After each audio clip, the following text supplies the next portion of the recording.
So we start off with Warehouse 13. Warehouse 13 is a show, basically it's a story about people that collect artifacts from history, but these artifacts aren't exactly meant for a museum. These artifacts have mystical properties that normally end up backfiring on the user. So they have to go out and collect these artifacts before they become a danger to society and are taken back to Warehouse 13, which is a compound where all these mystical artifacts are kept for safety reasons. The story is basically about collecting these artifacts, but there are people that would try to mix artifacts for unstable properties, and it's more about the agents of Warehouse 13 and their relationship between each other. So if you like Eureka, you're definitely going to love this. So our first character that we're going to explain is Pete. He is played by Eddie McConlock. I'm probably butchered that name, but he's pretty much your kind of kid-like character, where he goes ahead and acts like a fanboy when he goes out and just gets artifacts. And he has this ability that's called his good vibes. Normally, he could pick up on these for different artifacts, whether it's a good vibe or a bad vibe, and that helps him kind of figure out what the artifact can do and how to negate it. The next character we're going to talk about is Micah. She's played by Joanna Kelly, and basically Micah is like the adult to Pete's child, where she's like the reasonable one, the one that tries to get the job done easily and fast as possible. But she's also the type that doesn't want to spend her entire life working for the warehouse, wants to do stuff her own life, even though that sometimes it doesn't really work out for her. She's also somewhat Pete's babysitter at times, but they still, at the end of the series, they do end up developing somewhat of a relationship. The next one we're going to talk about is Artie. He's played by Saul Rubick, and basically Artie is their somewhat superior. He's the more experienced warehouse agent that pretty much keeps order within the warehouse. He rarely leaves the warehouse to go on to get artifacts, but he will do it even at times if the need calls for it. But he's basically that grumpy old man that doesn't really know how to be grumpy and complain all the time. Okay, so Claudia is played by Allison Scarlacchi.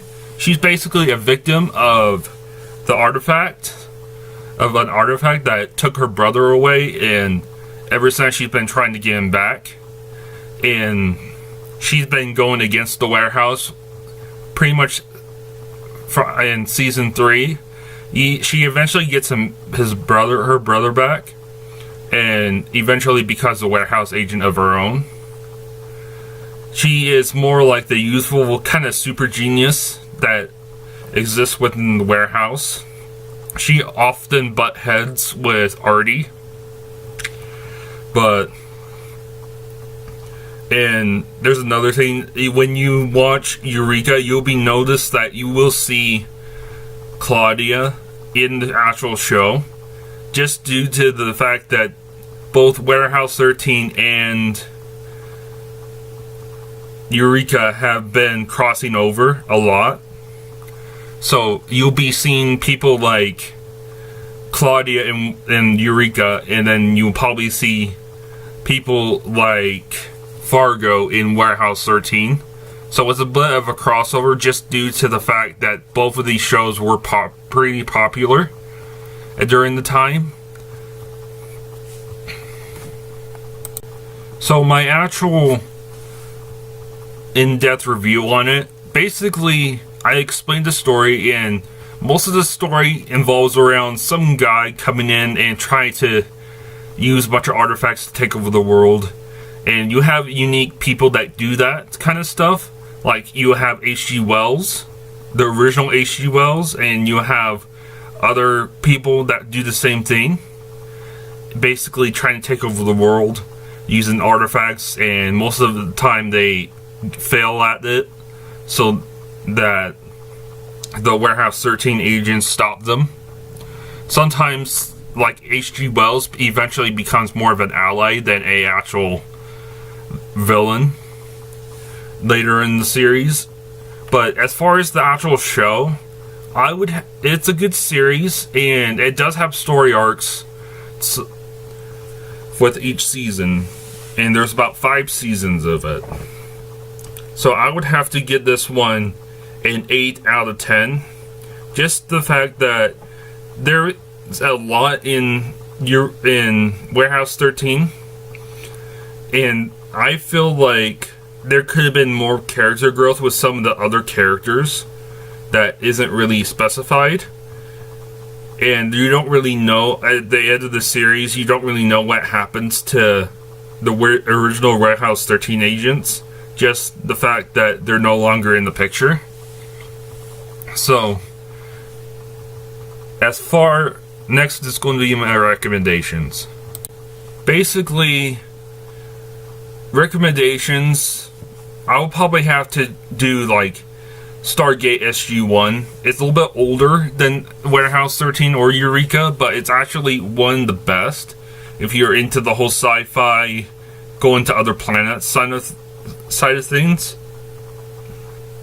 But I think it's a good watch, so I'll probably go ahead and possibly do a review on that one as well.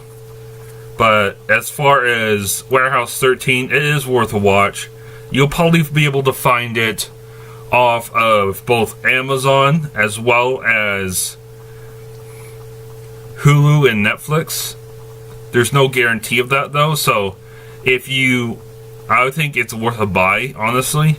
It's one of those things that you would want to rewatch over and over again to make sure you get all the secrets and little Easter eggs that are in each episode. So that's my review. So like, comment, and subscribe. What would your favorite artifact be? If you could choose one artifact that existed within the show, what would it be? So I'll catch you guys later.